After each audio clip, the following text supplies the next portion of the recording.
Semaji, mchezo wa dabi ya Kariakoo umetamatika, lakini dakika 90 sare ya bila goli. Imekuwa mechi namna gani? Lakini pia Simba mmeonyesha kwamba usajili mnaofanya umelipa. Tunamshukuru Mwenyezi Mungu kwa matokeo ambayo tumeyapata, japo si aina ya matokeo ambayo tuliyatarajia na tuliyakusudia katika siku ya leo.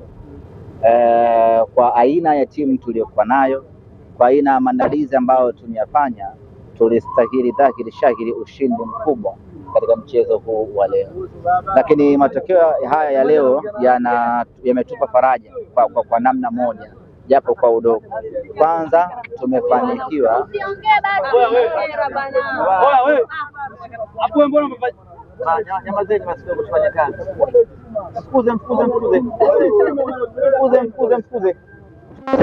akili ana mfukuze.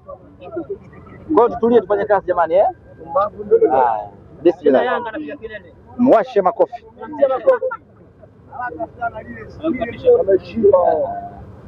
Kwanza tunamshukuru Mwenyezi Mungu kwa aina ya matokeo ambayo tumeyapata, na tunamshukuru Mwenyezi Mungu kwa kumaliza salama mchezo wetu huu wa leo. Matokeo ambayo tumeyapata yana pande mbili. Kwanza yametufurahisha, lakini kuna namna ambayo yametuhuzunisha. Yametufurahisha kwa kuwa tumefanikiwa kuondoka kwenye syndicate ya kupoteza mara nyingi dhidi ya mpinzani mmoja. Haikuwa historia nzuri na wala haikuwa rekodi nzuri kwa Simba Sports Club kupoteza mara 5 mara 6 dhidi ya mpinzani mmoja.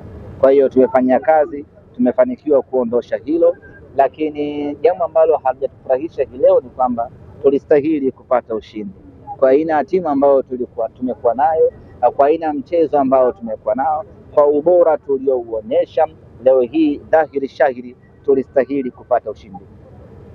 Na tena sio ushindi kiduchu, ni ushindi mnono kweli kweli.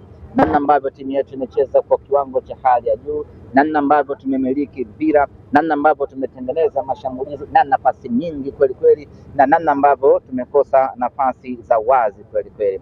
Kwa hiyo inaonyesha ya kwamba timu yetu imekuwa bora, na sisi kitu ambacho kinatufurahisha hii leo ni kwamba timu yetu imeimprove. Wakati tunasema timu yetu imeimprove, walikuwa wanasema kipimo halisi ni tarehe 1 ya mwezi wa 3. Kadri tukijirasibu ya kwamba tumefanya usajili mzuri dirisha dogo, wanasema subirini tarehe 1 ya mwezi wa 3.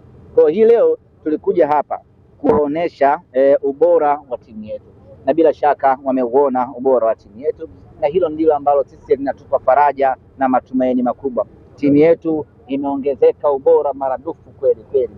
Timu yetu ina uwezo mkubwa wa kucheza mpira. Leo hii tumemtawala mpinzani wetu kwa zaidi ya 98%.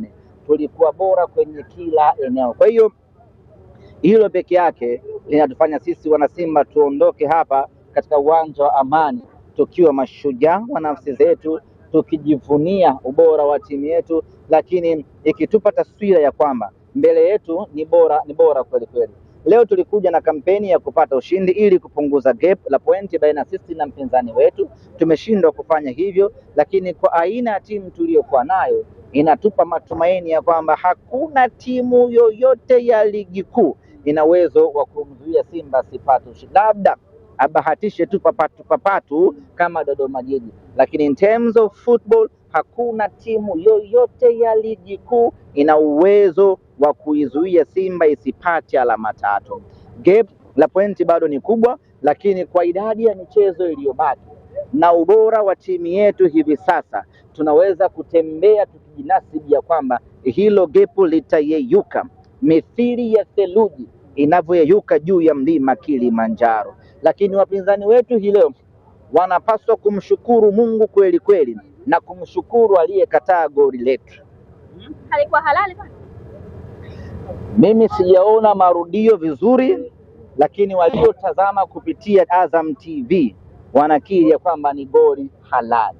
Mimi sina hakika na siwezi kuizungumzia, lakini watu waliotazama kwenye TV wamejiridhisha pasina shaka ya aina yoyote ile kwamba lile ni goli. Sasa hao ni watu pengine wana mizuka yao, ama pengine wana maoni yao, ama wana mapenzi yao, lakini yote kwa yote leo hii wapinzani wetu niseme tu wamekuwa na bahati kweli kweli, wameponea kwenye tundu la sindano. Leo tulikuwa tunawafanya vibaya mno, vibaya. Leo tulikuwa tunawadhalilisha hapa katika uwanja wa Amani. Leo tulikuwa tunamgeuza vibaya. Leo tulikuwa tunamchakaza na hata kusahau katika maisha yake. Ameipata hii sare, lakini aende akamshukuru Mwenyezi Mungu, maana haikuwa sare ya kawaida. Leo hii Mnyama tulikuwa kwenye ubora wetu wa hali ya juu sana, na kwa mara ya kwanza mchezaji bora wa mechi amepewa tuzo kwa sababu ya kupoteza muda. Zaidi ya dakika 10 zimepotea pamoja na kuokoa kwake, lakini football inapaswa kuchezwa, mpira unatakiwa kucheza. Sasa kinara wa kupoteza muda anakwenda kupewa na tuzo. Maana yake mechi inayokuja kuna mwingine naye atapoteza muda akiamini kwamba ukipoteza muda unapewa na tuzo. Mpira unatakiwa kuchezwa. Aliyepewa tuzo ya man of the match amepewa kwa sababu amepoteza muda mwingi. Dakika ya 3 amelala, na kila akifanyiwa shambulizi analala, lakini mwisho wa siku amekuja kutunukiwa tuzo. Anyway, mamlaka imeona yeye anastahili, lakini hiyo ni dhahiri shahidi kwamba hii leo walikuwa kwenye kikaango cha moto na tungewafanya vibaya. Wakati unazungumza unatoka Dodoma pale, sisi ndio mechi zetu ambazo huwa tunaenjoy. Basi kama wakawa na dhihaki, bila shaka leo wamepata pressure shamba. Nadhani wao wenyewe wataongea, wasipoongea kwa maneno, lakini nafsi zao zitaongea. Wanajua kitu gani tumewafanya hii leo. Kama kuna mtu atapita mbele, mtu wa nyuma mwiko atapita mbele kujinasua ya kwamba nendeni mkamkague vizuri, lazima kuna mahala kuna shida. Wakiwa nini? Hakuna Pacome, hakuna mchezaji. Sasa hiyo shida zetu sasa. Kama hamwezi kuwafunga. Sasa timu inategemea mchezaji mmoja. Alichokifanya Libase Geye anaitwa MRI. Ni mashine ya kupima umri. Nadhani leo hii wameelewa tulivyoambia tumewapa mzee. Leo hii wamejua tuliwapa mchezaji wa aina gani. Libase Geye amefanya kazi yake ipasavyo ya kufanya umri, ya kupima umri kupitia mashine ya MRI. Kirefu chake sijui hapo, lakini itakuwa ni Medical Reconstructed Institution.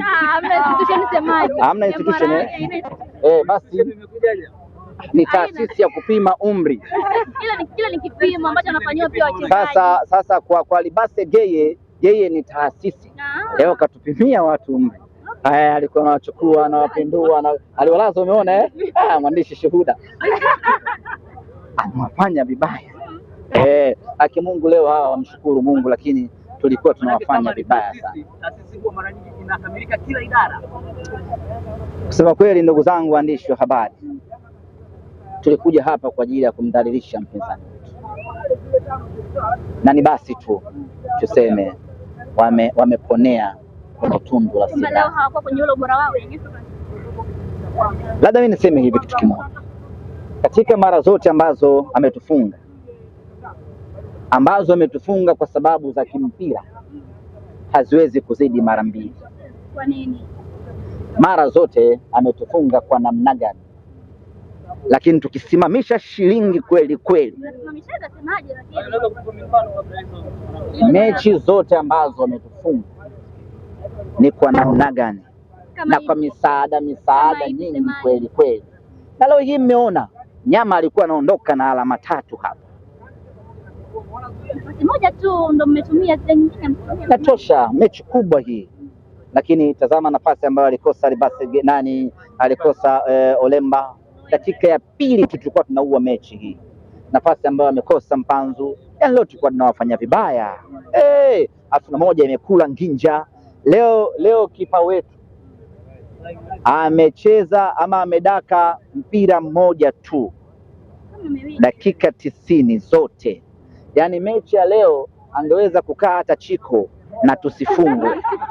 Nakwambia. Hii ndio ile Simba ambayo mnaitaka. Yes, hii ndio ile Simba sasa.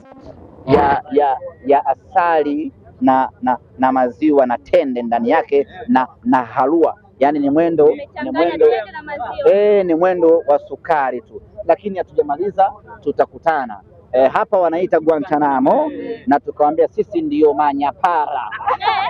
Tumeingia Guantanamo, tumemchukua mtu wetu, tunakwenda kushughulika naye. Sisi ndiyo mabwana jela, tumefanya ubaya hapa. Hata mashabiki wanaitaka Pemba. Wanataka Pemba mechi yenu ya Mei Tatu. Huko ndo tutawaua. Huko ndio tutawaua. Tutaangalia, ngoja tusubiri. Asante sana.